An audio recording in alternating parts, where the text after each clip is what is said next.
Democracy in every country improved. Ironically, only 14 of the European countries, including Spain and Denmark, gave the rights for prisoners to vote. In 16 countries, prisoners are allowed to vote under limited and certain circumstances.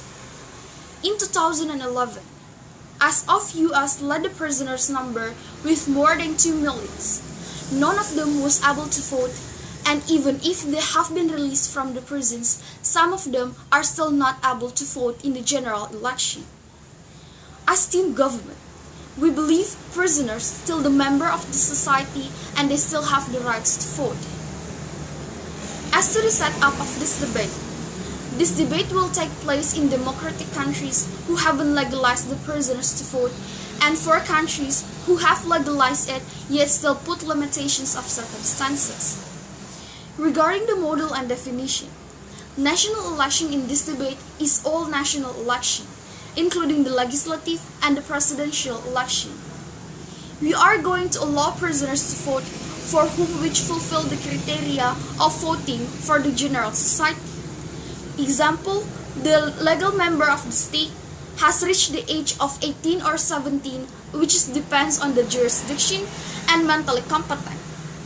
The national election will still be conducted inside of the prison like what happened in Indonesia. Team government is going to submit 2 points of substantive. Namely, first, prisoners are still society, therefore they have the right to vote. Second, the views and needs of prisoners should be represented in a democratic system. Now proceed to my first point of substantive, that prisoners are still society, thus they have the right to vote. Every legal member of a state have equal weight to vote and equal right to vote regardless their race, religion, gender, or group. Even if prisoners are excluded for their normal life inside of the society, but we cannot neglect that they are still the part of us. Prisoners are not civilly dead in the status quo. In fact, they still have the obligations to pay the tax of all of their earnings and savings. We believe the social contract between the government and prisoners are still there. Government still take a full responsibility on the life of the prisoners, and the government still spend the money of them. In another side, prisoners are still under the control of the government. They still follow all the procedure that the government provided and follow all the punishment that the government gave them. We agree that the liberty and rights of prisoners should be limited as a form of compensations of their evil deeds. Prisoners have taken the rights of society. Thus, government is justifiable to have justice done and limit their rights as well.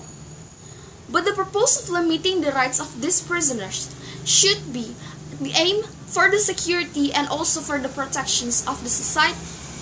For instance, convicted felons lost their rights to travel abroad, gun ownerships, and even raise their own children.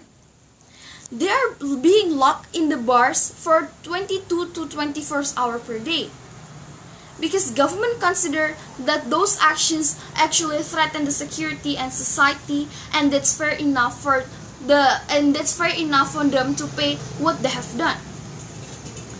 We think the right of prisoners to vote should never be limited by the government. Banning the prisoners to vote doesn't protect the society, nor allowing them harm the society. How is that so? The national election will be conducted inside of the prison.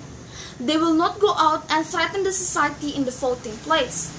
And inside the prison, there are a lot of warders who will watch the election process.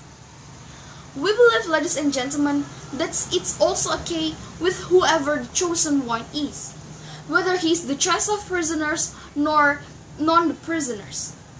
Because before the national election, we already have a perfect mechanism of the qualification test to make sure that all the candidates have the capability to lead the nations. Therefore, we believe that because the prisoners are still the part of society, they still have the absolute right to vote. Now proceed to our second point of substantive. The views and need of prisoners should be represented in a democratic system. Democracy is aimed to maximize accountability, participation, and representation. In the idea of representation, every society has the right to be heard in their political system, and their leaders should represent all layers of society inside the nation. The reason why every group and race of society are given the right to vote is to ensure that all parts of society are being represented. As for example, Australia has a proportional voting in attempt to compensate the possibilities of majorities to dominate the minorities, which is implemented in the Senate. The percentage of seats that the political parties received is equal with the percentage of the vote that they received. So if the political parties receive 10% of vote, then they will represent or be responsible for 10% of the society as well. We see the biggest cause of criminals inside of the status quo is the poverty. They don't have enough money to fulfill their daily needs, and many of them are being jobless. This situation incentivizes the poor to commit crime like theft or robbery. On another side, their children cannot go to school. Therefore, their time is being spent to stay in the streets with the gangs. Issues such as prison overcrowded and abuse by warders are not treated as serious political issues to be solved because those who are affected directly cannot vote, and generally public has a very less interest in it. In December 17, 2013, a gory video was released.